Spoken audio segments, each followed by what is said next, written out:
हिमाचल प्रदेश के चुनाव का उत्तराखंड की राजनीति पर क्या असर पड़ेगा? क्या उत्तराखंड बीजेपी को कांग्रेस से अब सावधान हो जाना चाहिए? उत्तराखंड में बीजेपी विधायकों के चिंतन शिविर में किस बात को लेकर चिंता व्यक्त की जाएगी?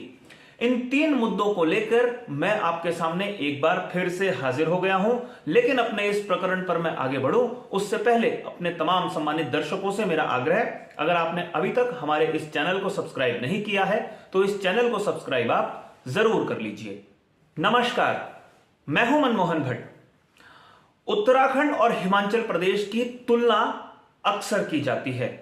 हिमाचल प्रदेश का पर्यटन और उत्तराखंड का पर्यटन, हिमाचल प्रदेश में बागवानी, उत्तराखंड में बागवानी, हिमाचल प्रदेश में राजनीति, उत्तराखंड में राजनीति। आमतौर पर नीतिगत बातों पर हम लोग हिमाचल प्रदेश का उदाहरण जरूर देते हैं और हिमाचल प्रदेश भी निश्चित रूप से उत्तराखंड को कहीं ना कहीं फॉलो करता ही होगा। राजनीति में भी एक दूसरे राज्यों को अक्सर फॉलो किया जाता है और जब बात हिमालयी क्षेत्र की हो, पहाड़ी क्षेत्र की हो, पहाड़ी क्षेत्र के बारे में सोचने की हो तो दोनों राज्य अक्सर एक मंच पर नजर आते हैं।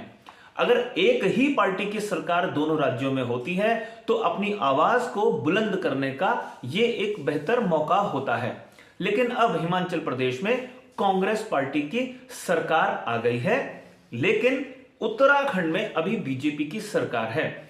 उत्तराखंड की बीजेपी या उत्तराखंड की सरकार या बीजेपी का शीर्ष नेतृत्व इस हिमाचल प्रदेश में हुए परिवर्तन से कितना सत्ते में है, कितना चौकन्ना है और उत्तराखंड में इसका क्या असर पड़ सकता है, इसको लेकर भी अब चिंता जरूर व्यक्त की जाने लगी होगी बीजेपी के शीर्ष नेतृत्व के भीतर भी। उत्तराखंड में एक चिंतन शिविर का आयोजन होने जा रहा है। बीजेपी के विधायकों का यह चिंतन शिविर होगा, उसी तर्ज पर होगा जिस तर्ज पर अभी अधिकारियों का चिंतन शिविर मसूरी में हुआ था पिछले कुछ दिनों पहले।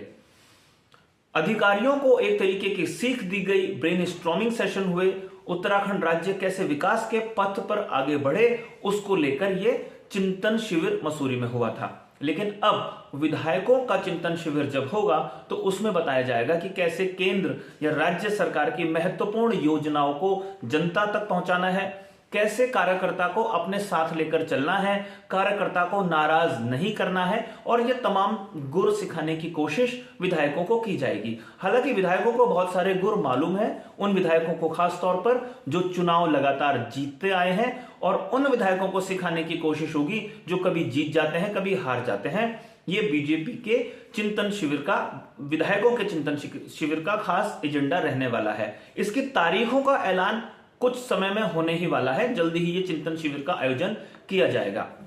लेकिन अब इस चिंतन शिविर में चिंता इस बात पर व्यक्त की जानी निश्चित होगी कि हिमाचल प्रदेश में कांग्रेस पार्टी बीजेपी से ज्यादा वोट पाने में कामयाब रही, बीजेपी को सत्ता से उन्होंने बेदखल कर दिया है।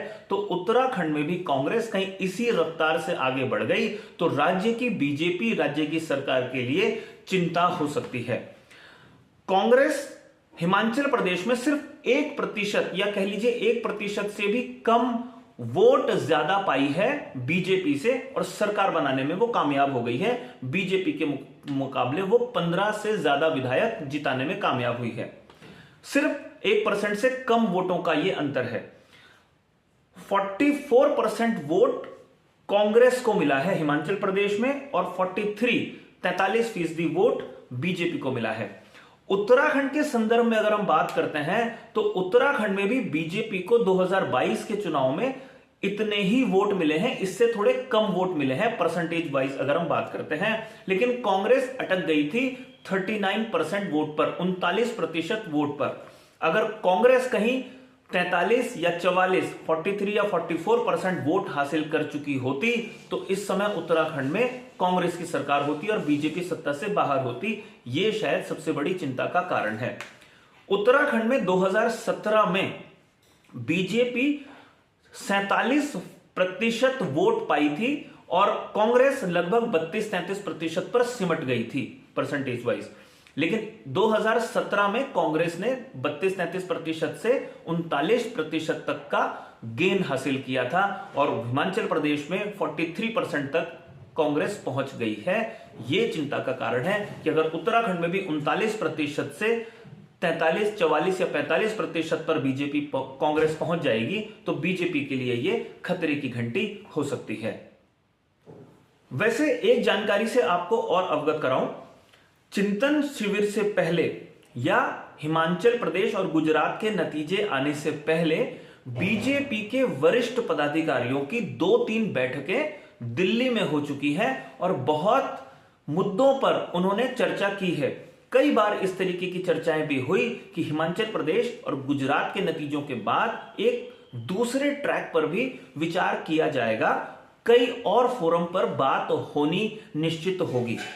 इसमें एक मामला दायित्वों को बांटे जाने का भी है, नए नए पदाधिकारियों को बनाए जाने का भी है, नए युवाओं को मौका देने का भी है। तो देखना यह होगा कि चिंतन शिविर पहले होता है या बीजेपी में दायित्वों का बंटवारा होता है या किसी भी तरीके की जो अटकलें लगाई जा रही थी जिम्मेदारियों में फेरबदल वो पहले होता है। लेकिन चिंताएं जरूर हो रही हैं और चिंतन शिविर शायद इसी वजह से होगा। अब चिंतन शिविर में गंभीरता शायद थोड़ी सी ज्यादा नजर आ सकती है क्योंकि कांग्रेस ने बीजेपी की चिंता उत्तराखंड में भी बढ़ा दी है। साथियों, अभी के लिए फिलहाल इतना ही। अगली रिपोर्ट में आपसे एक बार फिर मुलाकात होगी, लेकिन जाने से पहले आग्रह जरूर करूंगा, इस चैनल पर अगर आप नए हैं तो इसे लाइक जरूर कीजिए, इसे सब्सक्राइब जरूर कीजिए, इस रिपोर्ट को लाइक जरूर कीजिए और इस पर अपनी टिप्पणियां करके अपने मित्रों तक जरूर इसे पहुंचाइए। अगली रिपोर्ट में फिर मुलाकात होगी, तब तक इजाजत दीजिए। नमस्कार।